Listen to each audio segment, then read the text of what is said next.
Si tu as grandi avec une mère blessante, ces phrases te semblent sûrement familières. Elle a fait de son mieux, pardonne-la, c'est ta mère. C'est du passé, tu devrais passer sur autre chose et focaliser sur toi. Tu devais être reconnaissante, elle t'a donné vie. Elle a fait de son mieux. Même si ces phrases partent peut-être d'une bonne attention d'une proche ou un proche à toi et qui veulent peut-être réconforter en disant ça, et peut-être que tu sens que ça te fait pas tant du bien que ça et te réconforte pas et finalement ça te fait plus du mal qu'autre chose. Tu te sens mal, tu t'en veux de pas sentir de l'amour pour ta mère comme tout le monde et tu te sens incomprise, tu te sens seule. Je sais exactement ce que tu vis parce que moi aussi je suis passée par là. Et aujourd'hui, donc j'ai beaucoup cheminé sur mon chemin et j'ai beaucoup travaillé sur moi, j'ai pris du recul par rapport à mon passé. Et donc aujourd'hui, en tant que coach en blessure maternelle, je peux te dire pourquoi est-ce que tu te sens mal et pourquoi est-ce que ces conseils ne te font pas du bien et au contraire, qu'est-ce que tu as besoin à la place. Donc déjà, je pense que c'est pas la peine d'en vouloir à ces personnes parce qu'ils ne sont pas peut-être formés ou en tout cas ils ne savent pas comment se comporter pour te faire du bien. En tout cas, quand tu partages une expérience douloureuse avec ta maman, c'est peut-être pas quelque chose qui est partagé avec tout le monde. Et donc la chance pour que la personne ressente de la compassion, comprend ce que tu vis, euh, ça demande quand même beaucoup de conditions. Et bien sûr, tout le monde a un avis aussi, et tout le monde a son propre filtre par rapport à son propre expérience. Et donc, souvent, les personnes projettent leurs propres sentiments, leur propre perception des choses, mais c'est peut-être pas ce que tu vis toi. C'est pas ta faute de se sentir mal, c'est pas ta faute de se sentir coupable, c'est tout à fait normal parce que quand il y a de la culpabilité en toi, c'est qu'il y a un conflit intérieur. C'est que ce que tu sens à l'intérieur de toi n'est pas conforme avec ce qu'on attend de toi ou en tout cas ce que tu souhaites exprimer. Donc tant que tu es dans le déni ou en tout cas dans la non-reconnaissance de ce que tu traverses, de ce que tu ressens exactement, tu vas sentir un poids, quelque chose qui te pèse, quelque chose qui n'est pas aligné. Donc, pourquoi ce n'est pas efficace de juste pardonner ta mère et juste dire que tu la pardonnes? Eh bien, parce qu'il y a tellement de choses qui ont été accumulées à ton enfance et tu as probablement vécu ça jeune, tu as probablement pas eu les capacités et les ressources à ce moment-là de te faire le travail nécessaire pour comprendre, pour réellement pardonner. Et quand je dis réellement, ce n'est pas juste je te pardonne, c'est plus verbalement ressentir quelque chose en toi. Et pour ressentir ça, en fait, il faut déjà faire entamer un travail d'amour et de compréhension de soi et de pardon de soi en fait. Je dis souvent que en fait avant de pardonner ta mère, il faut déjà savoir pardonner soi parce que souvent la personne avec qui on est le plus dur c'est soi-même parce qu'on ne se pardonne pas à ne pas aimer notre mère par exemple, on ne se pardonne pas de d'être imparfaite, on ne se pardonne pas à faire des erreurs, euh, on se pardonne pas à essayer des choses qu'on aurait aimé mais qu'on aurait dit non et on se pardonne pas du coup d'être déloyal envers notre famille et on en reparlera sans doute dans un autre épisode parce que s'il y a beaucoup de choses à dire. Mais en tout cas, c'est un petit peu un combat entre être soi-même et vouloir plaire et vouloir appartenir à un groupe, à une famille, à des amis, etc. Parce qu'il est beaucoup plus mal vu de parler du mal, entre guillemets, de sa mère, en tout cas exprimer de la tristesse, de la frustration, de la colère, que une relation qui se passe bien, etc. Et comme je disais dans mon premier épisode, on accorde en fait beaucoup plus de crédibilité à une mère qui se plaint de son enfant qui fait une crise d'adolescence, qui désobéit, etc. Rebelle, plutôt que en fait une enfant qui dénonce sa mère, même si cet enfant est devenu adulte. Il y a une question en fait d'autorité, il y a une question de lien qui est un peu en fait, on reste enfant quelque part, même si on devient adulte. Et c'est beaucoup plus dur à questionner, suivant les cultures aussi. Et par exemple, dans la culture asiatique, c'est très irrespectueux et très mal vu de questionner en fait les personnes de génération d'avant. Donc il y a du respect dans ça, il y a de la culture, mais du coup, ça n'encourage pas non plus à questionner les manières de faire qui perdurent peut-être des générations. Et je pense que c'est sain en fait de pouvoir se détacher de ça et bien sûr, tout en respectant la culture, de savoir en fait prendre un pas en arrière et de poser des bonnes questions. Est-ce que ce que j'ai vécu c'est sain? Est-ce que j'ai envie de transmettre moi à mes enfants ou en tout cas aux personnes que je tiens autour de moi? Ou bien est-ce que j'ai envie d'amener du changement, j'ai envie de faire autrement, j'ai envie de questionner ce qu'on m'a transmis comme croyance?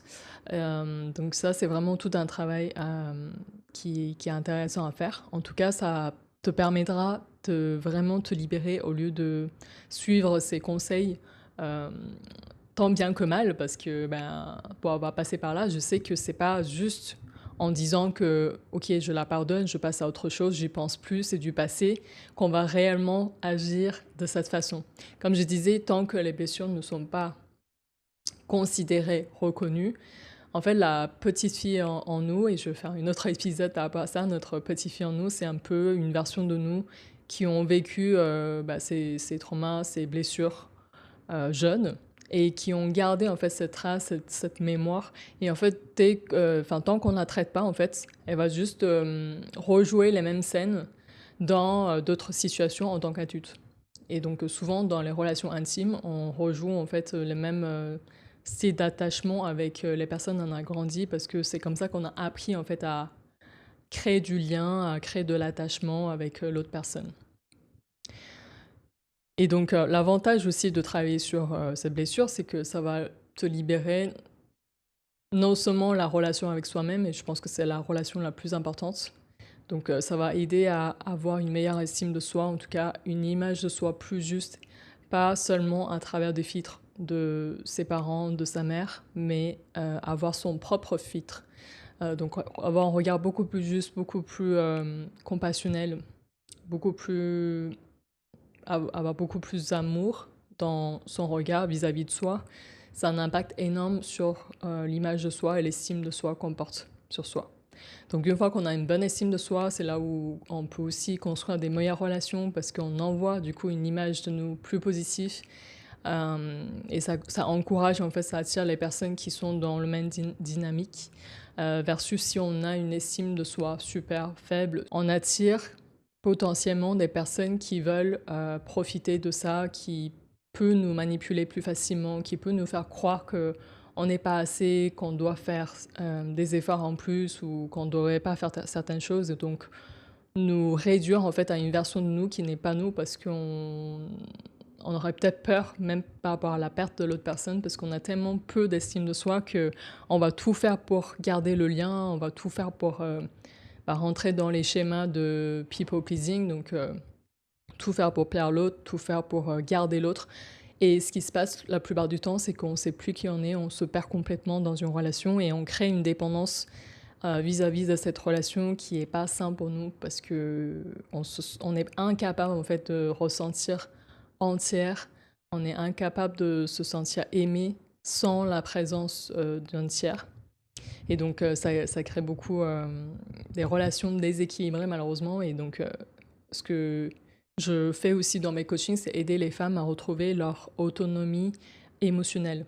Et autonomie émotionnelle, ça ne veut pas dire qu'on doit finir notre jour seul et qu'on ne doit jamais tisser de relations. C'est juste que c'est à partir d'un espace beaucoup plus sain, beaucoup plus libre, beaucoup plus authentique. Donc c'est comment aimer sans se perdre dans une relation, sans s'abandonner, sans diminuer notre valeur. Parce que notre valeur ne dépend pas de l'autre personne. On est là, on existe, notre valeur a de l'existence avec ou sans l'autre. C'est juste que souvent, en fait, nos autres relations reflètent qui on est, comment on interagit avec les gens. Donc voilà, si jamais tu entends ce genre de conseils, sache que ce n'est pas de ta faute si tu ressens plus de frustration, si tu te sens incomprise, si tu sens plus de culpabilité. En fait, dis-toi que c'est pas des bons conseils pour toi, même si ça peut partir d'une bonne intention. Mais ce qui aide finalement, c'est vraiment d'avoir un espace où tu te sens en sécurité, ou tu peux partager ton expérience si tu sens de le faire. Et encore une fois, je recommande vraiment de faire avec une personne professionnelle. Mais évidemment, tu peux partager avec les personnes avec qui tu sens cette confiance, cette compassion, cette écoute bienveillante, non jugeante. Mais en tout cas, voilà, c'est super important d'avoir ce genre d'écoute. C'est hyper important aussi de reconnaître ce que tu as vécu. Ce n'est pas parce que c'est du passé que ça ne compte pas. En fait, ça s'est passé à une période où, encore une fois, tu étais vulnérable, totalement dépendante, et tu n'as pas d'autre choix que de soumettre ce qu'on t'a imposé en fait à l'époque. Mais aujourd'hui, en tant qu'adulte, tu as le choix. Tu as le choix de faire autrement. Tu as le choix de briser ce cycle et de plus transmettre ces schémas que tu considères nocifs pour toi aujourd'hui, en tout cas qui ne répond pas peut-être à ton objectif de vouloir se sentir mieux, vouloir tisser des liens plus sains dans ta vie. Et donc ça t'appartient. Donc je dis souvent à mes coachés que ce n'est pas ta faute ce qui t'est arrivé dans ton enfance, mais par contre, c'est de ta responsabilité aujourd'hui d'en faire quelque chose, d'aller de l'avant et en fait faire le tri entre ce que tu aimerais faire continuer, perdurer, et ce que tu aimerais arrêter parce que ça te dessert. La troisième chose qui est indispensable selon moi, c'est vraiment de valider la légitimité émotionnelle. Ça veut dire que tout ce que tu as ressenti est légitime. Ça veut dire que peu importe ce que tu as vécu, même si la voisine, admettons, ou ton ami a vécu des choses pires, plus violentes, etc., ne veut pas dire que ton histoire vale moins ou pas légitime. Ne veut pas dire que ce que tu ressens, c'est trop, c'est exagéré, etc. Non, c'est important de reconnaître ce qu'on a ressenti à ces moments-là, même si c'est douloureux. Et en fait, au lieu de les fuir, une fois qu'on les reconnaît, une fois qu'on ose regarder de face, on les libère pour de vrai. Et on ne les fuit pas. On ne les évite pas, on ne s'anesthésie pas. Parce que très souvent, les gens qui fuient leurs émotions vont partir sur autre chose pour compenser. Donc ils vont comme compenser un vide, et ils vont peut-être partir sur une addiction, ça peut être l'alcool, ça peut être du sexe, ça peut être le travail, ça peut être plein de choses qui sont malheureusement pas saines pour eux. Ça peut être la nourriture par exemple aussi, les troubles d'alimentation. Tout ça c'est pour combler un manque, un vide. Et donc, au lieu de partir dans une addiction, on peut très bien traiter ça d'une façon beaucoup plus saine. C'est d'aller voir vraiment nos émotions, d'aller ressentir. Et très souvent, je vois des femmes que j'accompagne, elles ont peur de leurs émotions parce qu'on leur a jamais appris à ressentir leurs émotions dans un espace safe, dans un espace où elles se sentent autorisées de ressentir.